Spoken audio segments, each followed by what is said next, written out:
শুভ সকাল আমার প্রিয় বন্ধুরা। আশা করছি তোমরা যে যেখানে আছো সকলে ভালো আছো এবং সুস্থ আছো।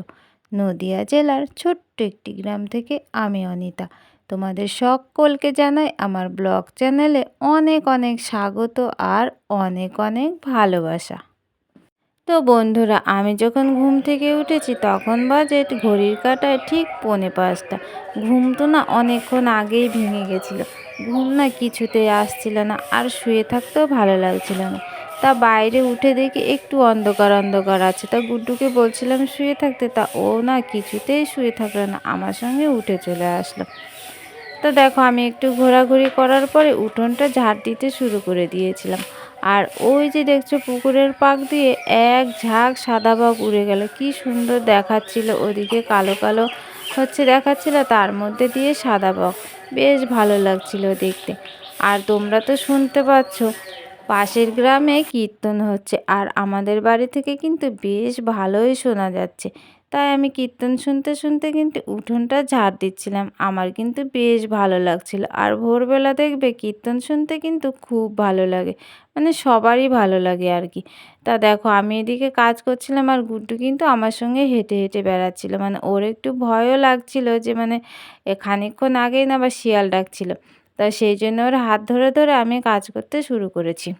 তা আজকের ব্লগটা দেখো এখান থেকেই শুরু করছি। তা যাই হোক বন্ধুরা, দেখো উঠোনটা আমি ঝাড় দিতে শুরু করে দিয়েছি, আর উঠোনটা কিন্তু আমার পুরো ঝাড় দেওয়া হয়ে গেছে। আর যখন উঠেছিলাম তখন কিন্তু কোনো কুয়াশা ছিল না। তারপরে দেখো উঠোনটা ঝাড় দেওয়ার পরে এদিকে চলে এসেছিলাম, আর এদিকে আমাদের এই মাঠের এদিকটা এসে দেখি একদম কুয়াশায় চারিদিকে ভর্তি হয়ে গেছে, মানে প্রচুর পরিমাণে কুয়াশা পড়ছে। যেমন হচ্ছে শীতকালে কুয়াশা পড়ে প্রায় তেমন, আর আস্তে আস্তে বেলা হচ্ছে যেন কুয়াশায় একদম ঢেকে যাচ্ছে চারিদিকটা। রোদ তো তেমন বেরোচ্ছে না, এখন বেরোবে কিনা জানি না, হয়তো বেলার দিকে বেরোবে। তা দেখো ওইদিকে উঠোন ঘর ঝাড় দিতে আর একটু ঘোরাঘুরি করতে করতে কিন্তু একদম পরিষ্কার হয়ে গেছে, এখন আর কোথাও কিন্তু তেমন অন্ধকার নেই। তা যাই হোক বন্ধুরা, দেখো উঠোনটা ঝাড় দেওয়ার পরে ওদিকে মাঠের দিকে একটু গেছিলাম, ওখান থেকে ঘুরে এসে রাত্রেবেলা খাওয়া দাওয়া করেছিলাম, সেই সমস্ত থালা বাসন নিয়ে চলে এসেছি কলপারে। আর রাত্রেবেলা আমাদের ভাত হয়েছিল, সেই জন্য দেখো ভাতের হাঁড়িটা রয়েছে আর থালা কিন্তু নেই। মানে দুটো গামলায় যে তরকারি রেখেছিলাম, মা একটা গামলার মধ্যে খেয়ে নিয়েছিল আর আমি একটা গামলায় খেয়ে নিয়েছিলাম, সেই জন্যে আজকে আমাদের আর থালা নেই। আর কি বলো তো, আবার একটা থালা এঁটো করব, সেটাকে আবার মাজতে হবে, সেই জন্য আমি আর থালা করিনি, মানে গামলাই আমি মা দুজনে খেয়ে নিয়েছিলাম। তা যাই হোক বন্ধুরা, দেখো থালা বাসনগুলো মাজা ধোয়া একদম কমপ্লিট হয়ে গেছে, আর ওখানে আমি রেখে এসেছি। তারপরে দেখো প্রত্যেক দিনের মতো ভাতটার মধ্যে করে গোবর আর মাটি জল দিয়ে গুলে নিয়ে দেখো চলে এসেছি আমি উনুনের পাড়ে। আর গুড্ডু দেখো মানে একবার ঘরের মধ্যে যাচ্ছে আবার বাইরে বেরোচ্ছে। আর একটু ঠান্ডা ঠান্ডা পড়ছিল বলে গুড্ডুকে দেখো টুপিওয়ালা জামাটা পরিয়ে দিয়েছি। আর গুড্ডুর শরীরটা তো তেমন ভালো না, কালকে তো গুড্ডুর শরীর খারাপের জন্য আমি তো কোনো ব্লগ দিতেই পারিনি, মানে সেই জন্য একটা শর্ট ভিডিও ছেড়েছিলাম আর কি। মানে শুরু করেছিলাম সকালবেলা, কিন্তু সকালবেলাও শরীরটা এত খারাপ করছিল, মানে আমার আর মনই চাইলো না যে কোনো ভিডিও করার জন্য। তা যাই হোক দেখো আজকে একটু ভালো আছে, তাই আবার শুরু করেছি। আর তোমরা তো সবাই জানো বাচ্চাদের শরীর খারাপ করলে কিন্তু কোনো মায়েদেরই ভালো লাগে না, মানে তেমনি আমার হয়েছে। তা যাই হোক গুড্ডু আজকে একটু ভালো আছে, মানে আমার সঙ্গে ঘুম থেকে উঠেছে, খেলাধুলা করছে। আর ওদিকে দেখো আমার উনুনের পাড়টা কিন্তু পুরো ল্যাপা হয়ে গেছে, ঘরে বাইরে একদম সব লেপে দিয়েছি। তারপরে দেখো শুরু হয়ে গেছে জল দেওয়ার পালা। আর কি বলতো, যে গাছগুলো লাগিয়েছি মানে জল দিতে দিতে জান যেন শেষ হয়ে যাচ্ছে। লঙ্কা গাছের গোড়ায় লাগিয়েছি কিছুটা নয়নতারা ফুলের চারা, তাই সেগুলোতে না দুবার করে জল দিতে হচ্ছে, মানে সকালে একবার বিকেল একবার। তা সকালবেলা এখন জল দিয়ে দিলাম, আর যেটুকু জল বেঁচেছিল সব লঙ্কা গাছের গোড়ায় দিয়ে দিলাম। তারপরে দেখো চলে এসেছি কলপাড়ের এখানে, আর কলপাড়ের এখানে মা কুমড়ো গাছ লাগিয়েছিল, কুমড়ো গাছ দুটোতে জল দিয়ে দিলাম। আর এখানে দেখো কুমড়ো গাছও হয়েছে আবার কাঁকরোল গাছও হয়েছে। তা কাঁকরোল গাছটা কিন্তু বেশ বড় হয়ে উঠেছে, একদম দেখো ডগা পাতা নিয়ে, মানে গাছটা খুব বড় হয়েছে, আর কদিন পরে হয়তো ফুল হবে। তা যাই হোক গাছগুলোতে দেখো আমার জল দিয়ে আমি সোজা এক বালতি জল নিয়ে চলে এসেছি ছাদে। আর মুরগির খাঁচাটাও নিয়ে এসেছি, আর একটা একটা করে মুরগি কিন্তু আমি সব মশারির মধ্যে দিয়ে দিচ্ছি। আর যে ছোট্ট মুরগিটা ছিল মানে ও খুবই অসুস্থ, মানে এখনও আছে বেঁচে আর কি, মানে যতদিন বেঁচে থাকে। আর যাই হোক, আর 4 টে বাচ্চা আছে, সেগুলো মানে খুবই ভালো আছে। তা ওদের খাবার তো আমি দিয়ে দিয়েছি, আর দেখো জলটাও কিন্তু দিয়ে দিলাম। জলখাবার দিয়ে চারিদিকে ইট চাপা দিয়ে দিলাম, আর খাঁচাটা দেখো এখানে রোদে রেখে দিলাম। তারপরে বালতিতে যে বাকিটা জল ছিল সব জলগুলো একটা একটা করে ড্রাগন গাছের গোড়ায় কিন্তু দিয়ে দিচ্ছি। একদিকে হচ্ছে ওপরে খাঁচাটা এনে ভালোই হয়েছে, মানে প্রত্যেক দিন আমার এই ড্রাগন গাছগুলোতে একটু জল পাচ্ছে। মানে যখন নিচে ছিল ওপরে তো ওঠাই হতো না, আর ওদের জলও দেওয়া হতো না। আর দেখো আমাদের আম গাছের আমগুলো দেখতে দেখতে কিন্তু অনেকটা বড় হয়ে গেছে। জল দিয়ে দেখো সোজা চলে এসেছি কলপারে, আর অনেকগুলো জামা কাপড় হয়েছিল। এই জামা কাপড়গুলো পরশুদিন আর কালকের। কালকে ধুইনি কেন বলো তো, কালকে ওই যে আমাবস্যা ছিল, সেই জন্য জামা কাপড়গুলো ধোয়াই হয়নি। আমাবস্যার দিনে মানে বাচ্চার জামা কাপড়গুলো ধোবো, আর মা বললো ধুতে হবে না, ওগুলো থাক পরে ধুবি। তাই সেই জন্য হচ্ছে জামা কাপড়গুলোর কাচাই হয়নি। একটা বেড কভার ছিল আর গুড্ডুর কিছু জামা ছিল, তাই আজকে সকাল সকালে জামা কাপড়গুলো ধুয়ে দিচ্ছি। তো দেখো আমি সার্ফ দিয়ে দিয়েছি, মানে খুব একটা নোংরা তো হয়নি, মানে গুড্ডু তো অল্প অল্প নোংরা হয়, মানে ধুলোবালিতে একটু খেলা করে এই আর কি। তা যাই হোক, দেখো আমি ভিজিয়ে নিয়েছি, আর এখন গামলায় জল ভরে নিয়েছি। আমি একটু একটু করে সব জামা কাপড়গুলো কেচে নেব। তো কি বলো তো বন্ধুরা, এই যে আমরা মেয়েরা মানে একটা সংসার থেকে আরেকটা সংসারে যাই, মানে এতটা দিনরাত পরিশ্রম করি, মানে আমরা একটু সংসারটাকে ভালো রাখার জন্য, নিজেরা একটু ভালো থাকার জন্য কিন্তু সারা দিনরাত মানে খেটেই চলেছি যে আমরা নিজেরাও ভালো থাকবো আর সবাইকে ভালো রাখবো, মানে আমার সংসারটাও ভালো থাকবে, সেই জন্যেই কিন্তু এত পরিশ্রম করি। আমরা যত বেশি পরিশ্রম করি তত না মনের মধ্যে একটা আশা জাগে আমরা একদিন না একদিন মানে সফল হতেই পারবো। তা শুধু আমার বলে না, মানে সব মেয়েদেরই এটা মনে হয় সংসারটা যেন ভালোভাবে চলে আর ছেলে মেয়ে সবাইকে নিয়ে যেন আমরা ভালো থাকি, সেই জন্য কিন্তু সবাই মিলে এত খাটাখাটনি করি, মানে যাতে আমরা একটু সুখের মুখ দেখতে পারি। তাই এত দিনরাত হচ্ছে পরিশ্রম করে যায়। তা যাই হোক বন্ধুরা, অনেক কথা বলে ফেললাম, অনেক গল্প করলাম তোমাদের সাথে। দেখো যেসব জামা কাপড়গুলো ছিল আমি কেচে ধুয়ে নিলাম, আর জল নিংড়ে নিয়ে একদম সোজা চলে এসেছি বাগানে মেলার জন্য।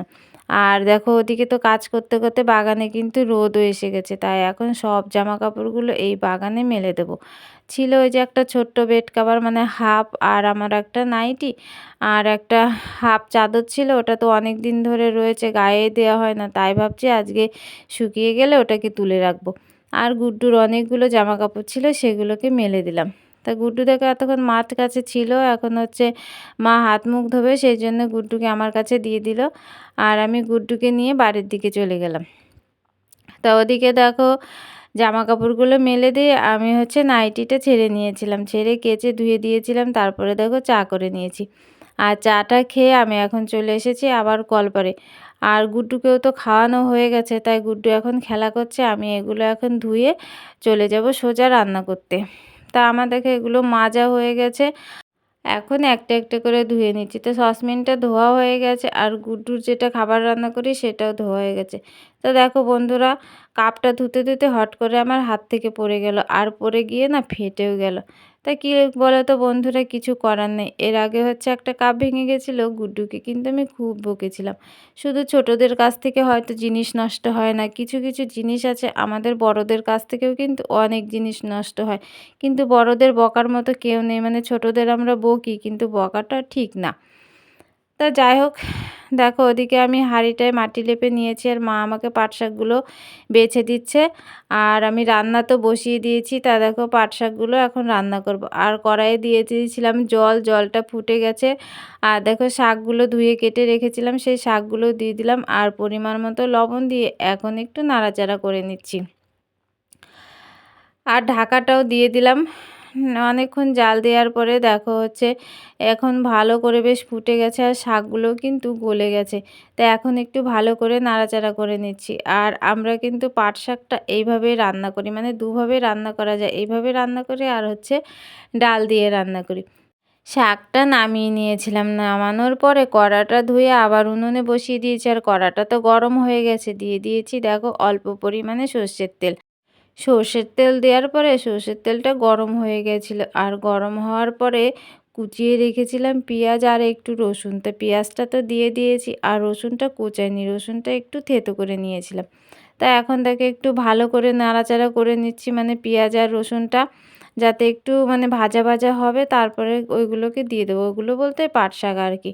তা দেখো আমার কালো জিরেটা দেওয়ার কথা মনে ছিল না, তারপরে একটুখানি ফাঁকা করে দিয়ে মানে পেঁয়াজ রসুনটা তারপরে একটু কালো জিরে দিয়ে দিয়েছি। আর পোড়া হওয়ার পরে আবার ভালো করে সবগুলোকে মিশিয়ে দিয়ে একটু ভালোভাবে নাড়াচাড়া করে নিচ্ছে। আর দেখো আমার পেঁয়াজ রসুন কালো জিরেটা কিন্তু বেশ ভালোভাবে একটু ভাজা ভাজা হয়ে গেছে, আর কিন্তু লাল লাল হয়ে গেছে।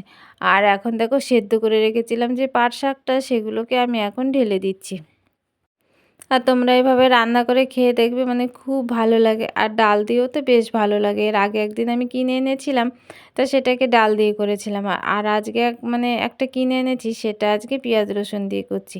তা আমি কিন্তু জমিতে বুনেছি, এখনও বড় হয়নি, একটু ছোট ছোট রয়েছে, সেই জন্যে দুদিন আর কি কিনে খেলাম। তা যাই হোক, আমার রান্নাবান্না দেখো কমপ্লিট হয়ে গেছে। এদিকে আমি ভাতটাকে বেড়ে নিচ্ছি। হাঁড়ি থেকে পরিষ্কার করে ভাতটা বেড়ে নিলাম। হাত তো দেওয়া যাচ্ছিল না, খুবই গরম, সেই জন্য খুন্তিটা দিয়ে ভালো করে ভাতগুলোকে নিয়ে নিলাম। তা চলো বন্ধুরা, এখন তোমাদেরকে দেখাই আজকে কি কি রান্না হয়েছে। এদিকে দেখো গুড্ডুর জন্য রান্না হয়েছে শিঙি মাছের ঝোল, আলু কাঁচকলা পেঁপে দিয়ে, আর সামান্য ব্রাহ্মী শাক দিয়ে দিয়েছিলাম, তার জন্য ওর জন্য একটা আলাদা ঝোল হয়েছে। আর এখানে দেখো যে ভাতটা বেড়ে নিয়েছিলাম, ভাত, আর এখানে পাট শাকের তরকারি। আজকের রান্নাবান্না কিন্তু এই হয়েছে। তা রান্নাবান্না করে খাওয়া দাওয়া করে বাসনগুলো সব মেজে নিয়েছিলাম, তারপরে দেখো চান করে নিয়েছি। চান করে একদম আমার জামাটা মেলে দিলাম, আর সকালবেলা যে জামা কাপড়গুলো মেলেছিলাম সব জামা কাপড়গুলো কিন্তু শুকিয়ে গেছে, আর সেইগুলোকে এখন আমি তুলে নিলাম। দেখো এক এক করে একদম সব জামা কাপড়গুলো তুলে নিয়েছি, আর সবগুলো কিন্তু শুকিয়ে গেছে। তা চলো এখন বাকি কাজগুলো করে নিই। বন্ধুরা, তখন চান টান করার পরে পুজোটা করে নিয়েছিলাম। পুজো টুজো করে গুড্ডুকে খাইয়ে আমিও গুড্ডুর সাথে খেয়ে দিয়ে ঘুমিয়ে পড়েছিলাম। ঘুম থেকে উঠে বিকেলের যা কাজকর্ম আর কি, উঠোন ঘর ঝাড়ু দেওয়া, মুরগিগুলোকে তোলা, আর বিকেলে গেছিলাম একটু জমির দিকে ঘাস পরিষ্কার করতে, সেখান থেকে বাড়ি এসে সন্ধে প্রদীপ জ্বালা, তারপরে গুড্ডুকে একটু পড়ানো, খাওয়া দাওয়া করে এই এই ঘরে আসলাম। এখন একটু ভিডিওর কাজ করব। তা চলো বন্ধুরা, ব্লগটা আর বড় করছি না, তোমার সাথে দেখা হচ্ছে আবার পরবর্তী একটা ব্লগে। সকলে ভালো থেকো আর সুস্থ থেকো। টাটা সবাইকে, গুড নাইট।